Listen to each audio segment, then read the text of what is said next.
それが現実化したのが今回のクーデターということになると思います。拘束されているスー・チーさんは声明を発表しました。こんにちは。人生に楽しい旅を、住明です。今日はですね、ミャンマーでクーデターが起こったということで、そのことについてお話しさせていただきます。このチャンネルでは最近よくタイのことをお伝えさせていただいているんですが、そのお隣の国ミャンマー、なんでクーデターが起こったのか、今後の動向によってはタイにも影響してくる可能性もあると思いますし、そういったことからもなんでミャンマーでクーデターが起こったのか、なるべく分かりやすくお伝えさせていただければと思います。今回お伝えするのは3つ。まず1つ目がミャンマーで起こったクーデターについて、そして2つ目は現在観光でタイに行けるようになってますので、ただタイでは昨年末に新型コロナウイルスのクラスターが発生してしまいました。蔓延していくかと思われたコロナもだんだんとタイでは収束に向かいつつあります。それに伴いタイ国内での規制緩和が実施されておりますので、その規制緩和の情報をお伝えさせていただきます。そして3つ目はタイでのコロナの現状についてお伝えさせていただきます。今回の動画を見るとミャンマーのクーデターのこと、またタイの現在の状況、そういったことがわかると思いますので、ぜひ最後までご覧ください。このチャンネルでは海外のこととか旅のこととか、また出入国情報とか最新情報をいろいろとお伝えしています。刻々と変わっていく海外渡航事情、最新情報を追いかけていき配信していきますので、ぜひチャンネル登録してみてください。あとこちらにありますが、人生が変わる780日旅日記ということで、ほとんど陸路で私が地球を一周した、そういった旅日記を電子出版で Kindle で出版しています。概要欄にリンクありますので、もしよければご覧ください。それではミャンマーのクーデターのことについてお話ししたいと思うんですが、その前にですね、クーデターとはどういうものかということをお話したいので、私が体験したクーデターの話をさせていただきたいと思います。私が体験したクーデターは2017年にアフリカのジンバブエで起こったクーデターでした。クーデターが起こった当初はジンバブエにはいなかったんですが、その1ヶ月後くらいに私はジンバブエに入りました。まずジンバブエでクーデターが起こった背景なんですが、ロバート・ムガベという大統領が国を統治していたんですね。そして流れとしては、ロバート・ムガベが副大統領にあたるムナンガグアという人に政権を譲るんじゃないかというような、そういった流れになりつつあったんですが、その副大統領と大統領であるムガベの仲が悪くなってしまって、ムガベは何を思ったのか、政権を自分の奥さんに譲るという話をしだしてしまったんですね。そこでこれはまずいということで、軍が動いてムガベの家を取り囲んでムガベを捕らえました。そしてムガベは退任することになって、副大統領であったムナンガグアが大統領になったわけなんですが、この時のクーデターはある程度温和に行われたクーデターとなりました。それはなぜかというと、ムガベが辞任をすることをすぐに認めたからです。ここでムガベが辞任する意向はないということで粘っていたら、ムガベ派の人たちが立ち上がり、軍との衝突が起こっていたと思います。ただムガベは辞任するということを確か数日中ぐらいだったと思いますが、すぐに決意したので、それで事なきを得て温和に行われました。ムガベ自体もそろそろ引き時だなということを感じていたんだとは思います。ここでは2つのポイントがあると思います。まず1つ目は、クーデターを起こされた側がすぐにクーデター軍に従ったということ。そしてもう1つは、クーデターを起こした背景として同じ政党内であったということ。ムガベも副大統領であったムナンガグアも同じ政党だったんですね。これはザヌ PF という政党なんですが、同じ政党内であったために、そこまでいざこざが起こることもなく政権移譲することができたんだと思います。ここで対立している野党で MDC という野党があるんですが、もし MDC が台頭してきてたとしたら、クーデターに関してはこのような温和な形では終わらなかったと思います。ただそれでもなんですが、私がジンバブエに行った時には大規模なデモが起こったりもしました。新しい政権に対しての民衆のデモ、それが起こり、デモ隊が街中を練り歩き、スーパーのガラスが割られたりとか、商店の商品が盗まれたりとか、人々が暴徒化をしていきました。そしてデモ隊に参加しない人たちを、デモ隊はなぜ私たちが国のためにやっているのにお前たちは参加しないんだということで非難をし始めました。ですのでデモ隊に参加しない人たちも朝仕事に行こうとすると、デモ隊が様々なところで検問を張っていて、今は仕事なんかしている状況ではない、仕事に行くぐらいだったらデモ隊に参加しろ、参加しないんだったら家に帰れということで、みんな身動きができないような状況になりました。そのデモ隊を抑えるために新政権は軍隊、警察を使って衝突が起きました。その衝突の様子をデモ隊の人たちが動画で撮って、そして Facebook とかそういったところで配信をしていたんですが、それに対して国の内部事情を世界に見られているということで危機感を覚えた政府は国全体のインターネットを全て遮断しました。私もその時ジンバブエにいましたが、全く日本と連絡が取れない状況になりました。これがジンバブエのクーデター、そしてその後の状況でした。やはり政権移譲が温和に行われたとしても何らかのことは起こってしまうなというような、そういう感じでした。それではですね、実際ミャンマーのクーデターはどういうようなものかと言いますと、これはですね、一番鍵となるのが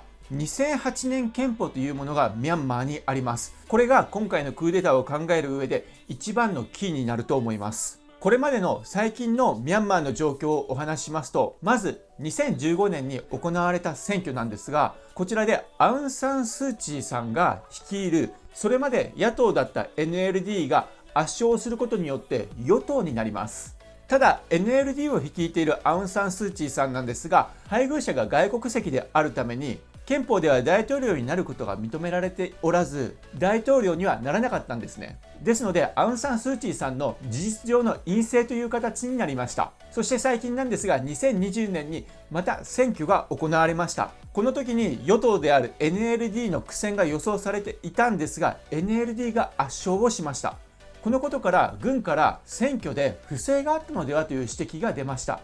じゃあこれはどういうことかと言いますと、まず選挙が行われたのは2020年の11月になります。こちらが選挙の結果になるんですが、全部で476議席、そのうちの396議席が NLD が取ったんですね。そして野党はというと、野党で一番勢いのある国軍系の政党である USDP は33議席しか取れてないんですね。そして他の政党もそこまで議席を確保できてないんです。この圧勝の具合は与党である NLD が8割ぐらいの議席を確保したと言われています。でですね、ここで2008年憲法というものが出てくるんですが、2008年憲法というのは当時軍事政権下であったミャンマーで制定されたものなんですね。そしてミャンマーの国軍に大きな権限を付与している、そういった憲法なんですね。また外国籍の親族がいる人物の大統領就任ができないということを定めているんですね。この憲法によってスー・チーさんの2人の息子が英国籍であることから、スー・チーさんが大統領になれない、そういうようなことになっているんですね。それでは少し今まで話したことをまとめてみたいと思います。まず2008年憲法というものがあります。この2008年憲法は国軍に対して有利な憲法になります。そして現在の与党は NLD、スー・チーさんが率いています。そして野党で一番勢いのあるのは USDP で、この USDP は国軍系の政党と言われています。もちろん国軍としては USDP に勝ってほしいという思いはあるし、負けたとしてもスー・チーさんに力を握らせたくない、そういうような思いがあります。しかし今回 NLD が8割の議席を獲得してしまったんですね。もうその時からニュースで国軍は国民の支持を得る機会を失ったですとか、スー・チーさんが2008年憲法の改正を急げば国軍との関係が緊張する可能性も出てきているというような、そういうようなニュースが報道されていたんですが、それが現実化したのが今回のクーデターということになると思います。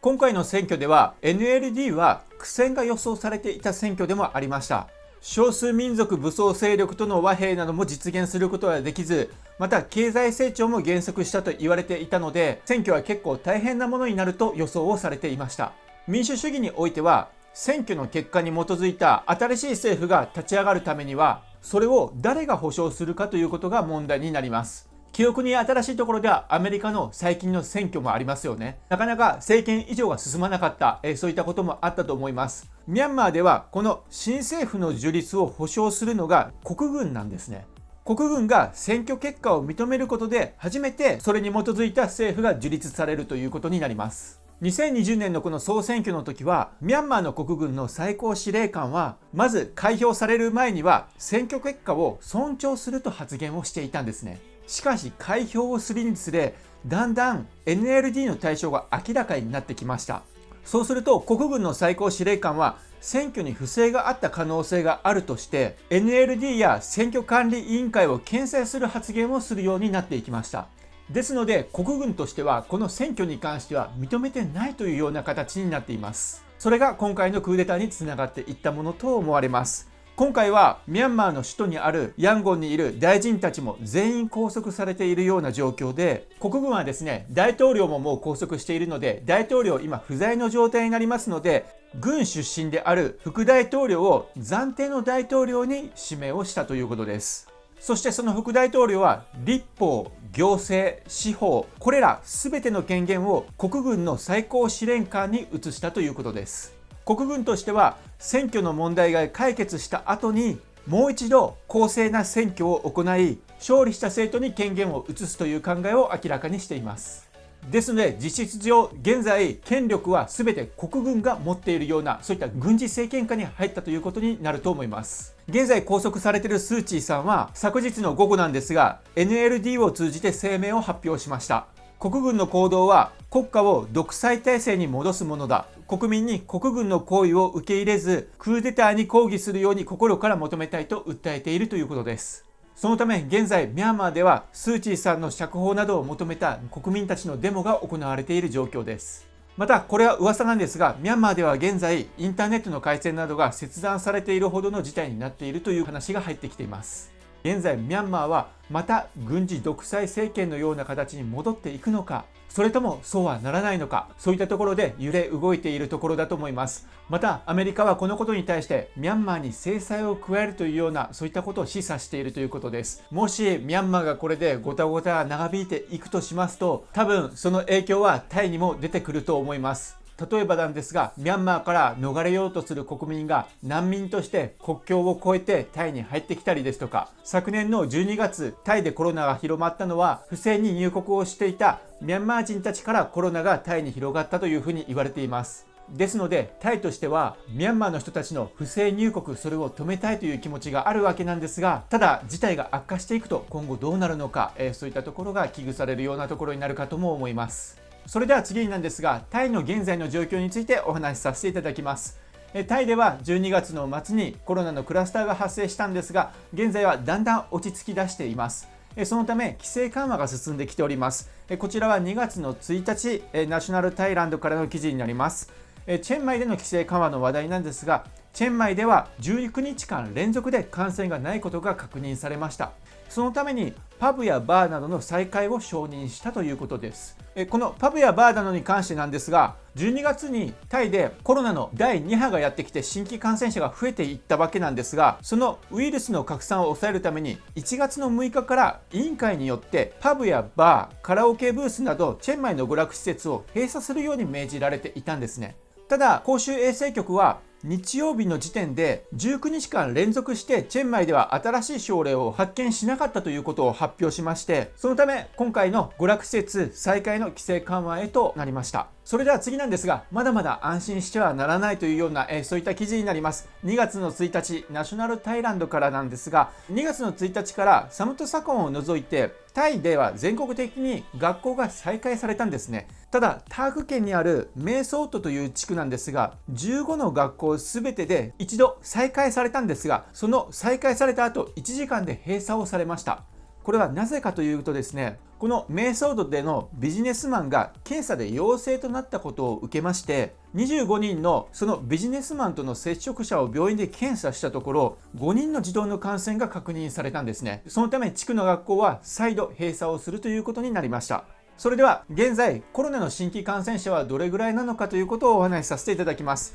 昨日2月の1日、836人の新規感染者が発見されております。この新規感染者に関してなんですが、病院などで発見された人はとても少なくて、強制的に政府が検査をした人たちのうちから793人が見つかっているということです。ですので実質強制で検査をしていない人たちは30人ぐらいしか見つかっていません。そしてこの強制検査の793件の新規感染者のうち、ほぼ全て782件がサムットサコンであります。ですので現在のところほとんどの新規感染者はサムットサコンで現れているということになると思います。サムットサコンでは政府がしっかりとした検査をしていかなければいけないということで、現在毎日のように1万人単位で強制検査をしている状態です。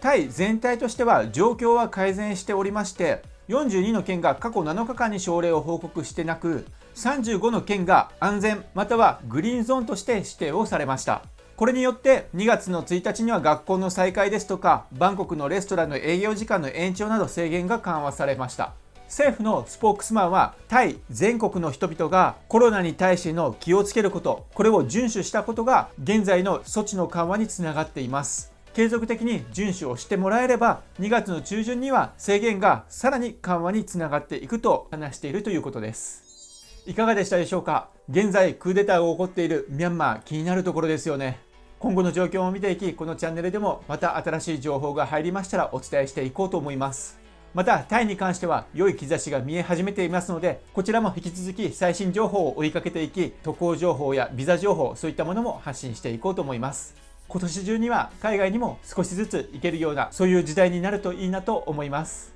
皆様も体に気をつけて免疫を保って良い日々をお過ごしください。いつもいいねやコメントをいただいてありがとうございます。これからも YouTube 頑張って投稿していきますので、良ければぜひチャンネル登録よろしくお願いします。動画ご視聴ありがとうございました。